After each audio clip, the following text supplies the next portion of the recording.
بسم اللہ الرحمن الرحیم۔ آج آپ کے لیے خوشخبری ہے کہ ہر مہینے کی طرح اس مہینے بھی چاند کی 13، 14، 15 یعنی کہ ایام بیس میں ایک بہت خاص بلکہ خاص الخاص درود شریف کی ریاضت کروائی جا رہی ہے، اور یہ اتنا خاص درود پاک ہے کہ اس کے متعلق مشہور ہے کہ جو اس کی کثرت کرتا ہے وہ اللہ کا ولی بن جاتا ہے، اس پر اسرار الہی کھلنا شروع ہو جاتے ہیں، اس کا باطن روشن ہونا شروع ہو جاتا ہے، اس کا باطن منور ہونا شروع ہو جاتا ہے، علم غیب کے دروازے اس پر کھول دیے جاتے ہیں، وہ صاحب کشف بن جاتا ہے۔ اور اس کے ساتھ ساتھ اس درود پاک کی ایک خاص بات یہ ہے کہ جو اس کی کثرت کرتا ہے نا، وہ اللہ کا مقرب بندہ بننے کے ساتھ ساتھ بہت زیادہ عبادت گزار بن جاتا ہے۔ تو اس درود پاک کی ایک خاص تاثیر یہ ہے کہ جو اس درود پاک کو کثرت سے پڑھتا ہے وہ بہت زیادہ عبادت گزار بن جاتا ہے، اور اس کے ساتھ ساتھ ایک خاص فضیلت اور برکت یہ ہے کہ پریشانیوں سے نجات کے لیے اور حاجات کی تکمیل کے لیے اور حضور نبی پاک علیہ الصلوۃ والسلام کی خصوصی توجہ اور قرب خاص کے حصول کے لیے یہ درود پاک بہت ہی بہترین درود پاک ہے۔ اور جو بھی اس ریاضت کو کرے گا، کیونکہ یہ ریاضت ایسی ہے کہ یہ نامہ اعمال کو نیکیوں سے وزنی کر دینے والی ریاضت ہے، اور رجب المرجب کا مہینہ یہ ویسے بھی اللہ کا مہینہ ہے۔ حدیث طیبہ میں آیا نا کہ حضور نبی پاک علیہ الصلوۃ والسلام نے ارشاد فرمایا کہ رجب اللہ کا مہینہ ہے، اور شعبان المعظم میرا مہینہ، اور رمضان المبارک میری امت کا مہینہ ہے۔ تو اولیاء کرام فرماتے ہیں، علماء کرام فرماتے ہیں کہ جب رجب المرجب اللہ کا مہینہ ہے تو فرمایا کہ اگر تم چاہتے ہو کہ تم اللہ کا قرب حاصل کرو، اللہ کی رضا حاصل کرو، اگر تم چاہتے ہو کہ اللہ تم سے راضی ہو جائے، تمہیں اپنے پسندیدہ بندوں میں شامل فرما لے، تمہیں اپنے ہدایت یافتہ بندوں میں شامل فرما لے، تمہیں مقبول بارگاہ اور برگزیدہ بندوں میں شامل فرما لے، تو اس مہینے میں اس کا ذکر کثرت کے ساتھ کرو۔ تو اس مہینے میں جو ریاضت کروائی جا رہی ہے اس میں اللہ کے ذکر کی ایک خاص تسبیح ہے، اور ایسے مقدس اور بابرکت کلمات ہیں کہ حضور نبی پاک علیہ الصلوۃ والسلام نے ارشاد فرمایا کہ اللہ تبارک و تعالیٰ کو جتنے بھی کلمات ہیں ان میں سے یہ کلمات بہت پسندیدہ ہیں۔ اور حضور نبی پاک علیہ الصلوۃ والسلام نے ان تسبیحات کے متعلق، ان کلمات کے متعلق ارشاد فرمایا کہ ان کلمات کو پڑھنا مجھے ہر اس چیز سے بڑھ کر محبوب ہے کہ جس پر سورج طلوع ہوتا ہے۔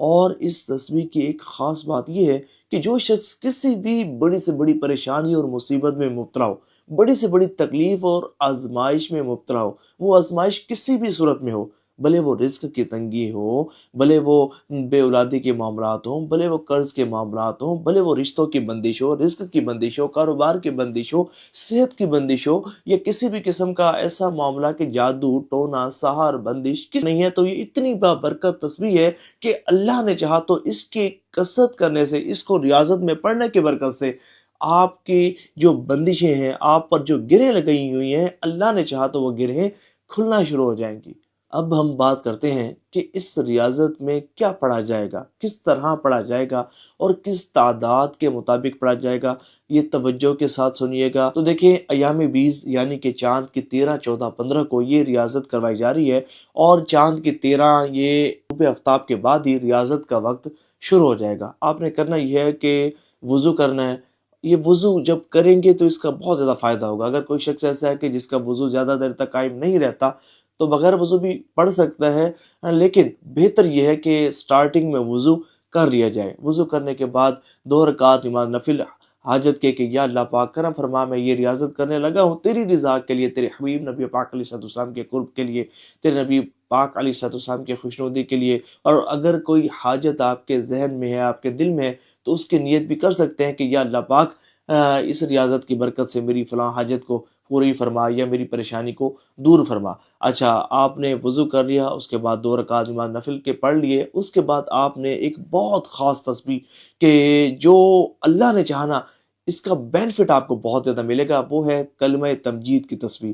اس تسبیح کو آپ نے 313 مرتبہ پڑھنا ہے۔ 313 کا جو عدد ہے یہ کثرت میں شمار ہوتا ہے۔ اچھا، کوئی 313 مرتبہ نہ پڑھ سکے تو پھر ایک تسبیح ضرور پڑھے۔ اچھا، اس کے بعد اس درود پاک کو کہ جسے درود نور کہا جاتا ہے، ویسے تو کوئی بھی درود پاک کہ جو آپ کو درست معنی و مفہوم کے ساتھ آتا ہو، جس کو پڑھتے ہوئے آپ کا خشوع خضوع قائم ہوتا ہو، تو آپ اس درود پاک کو بھی پڑھ سکتے ہیں، لیکن اس مرتبہ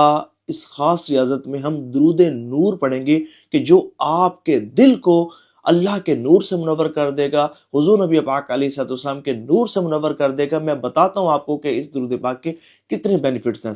یہ وہ خاص درود پاک ہے کہ اس درود پاک میں ہم اللہ تعالیٰ کی بارگاہ میں عرض کرتے ہیں کہ یا اللہ پاک اپنے حبیب صلی اللہ علیہ وآلہ وسلم پر رحمت نازل فرما۔ کن پر؟ کہ جو نوروں کے نور ہیں، جو رازوں کے راز ہیں، اور جو عبادت گزاروں کے سردار ہیں۔ اب ہم بات کرتے ہیں اس درود پاک کے رازوں کی۔ تو جو پہلا راز ہے جو اس درود پاک کی کثرت کرنے والے پر کھلتا ہے، وہ یہ کہ نبی پاک علیہ الصلوۃ والسلام نور الانوار ہیں۔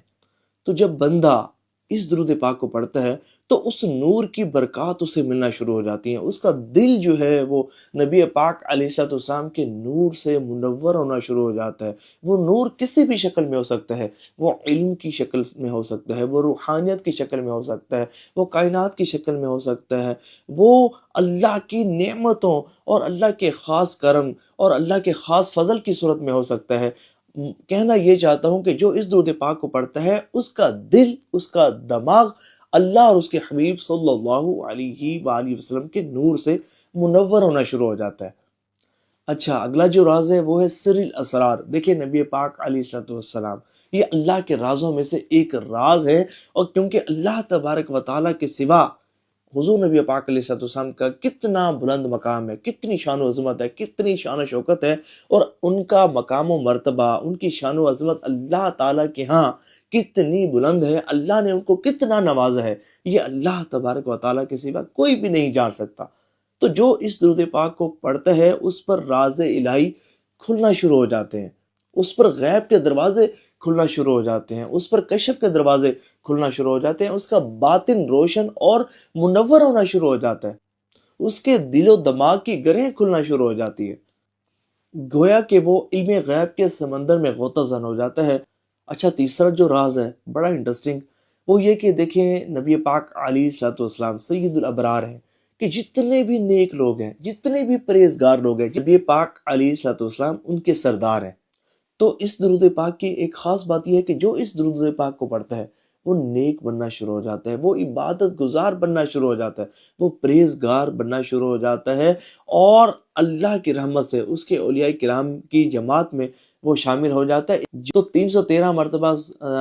تیسرا کلمہ پڑھنے کے بعد اس درود پاک کو 4100 مرتبہ پڑھنا ہے۔ اچھا، کوئی 4100 مرتبہ نہ پڑھ سکے تو 1100 مرتبہ پڑھ لے، لیکن 4100 میں 41 کا جو عدد ہے اس میں ایک راز ہے۔ 3 دن ہی تو پڑھنا ہے، ہمت کر کے پڑھ لیجئے، کوئی بڑی تعداد نہیں ہے، بڑی جلدی پڑھا جائے گا۔ اچھا، کوئی 4100 مرتبہ بھی نہ پڑھ سکے تو پھر 1100 مرتبہ اس درود پاک کو پڑھے، اور اگر کوئی 1100 مرتبہ بھی نہ پڑھ سکے تو بھائی تھوڑی سی ہمت کر کے 313 مرتبہ پڑھ لے، اللہ نے چاہا تو اس سے بہت زیادہ فائدہ ہوگا۔ اور جب 3 دن ریاضت آپ کر چکے ہیں تو ریاضت کرنے کے بعد کوئی بھی شیرینی جو آپ کا دل چاہے اپنے حسب استطاعت جو ہے وہ خرید لیجئے گا یا گھر میں بنا لیجئے گا، اور اس کے بعد فاتحہ شریف پڑھ کر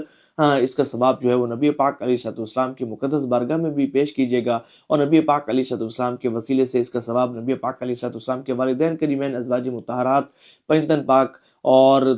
تمام اولیاء کرام، صحابہ کرام اور تمام مؤمنین مؤمنات، مسلمین مسلمات اور اپنے مرحومین کو بھی اس کا ثواب اس حال کر سکتے ہیں۔ اللہ نے چاہا تو بہت زیادہ فائدہ ہوگا۔ اور کمنٹس میں کسی بھی قسم کا سوال پوچھنا چاہیں پوچھ سکتے ہیں، اور آپ نے بخل نہیں کرنا،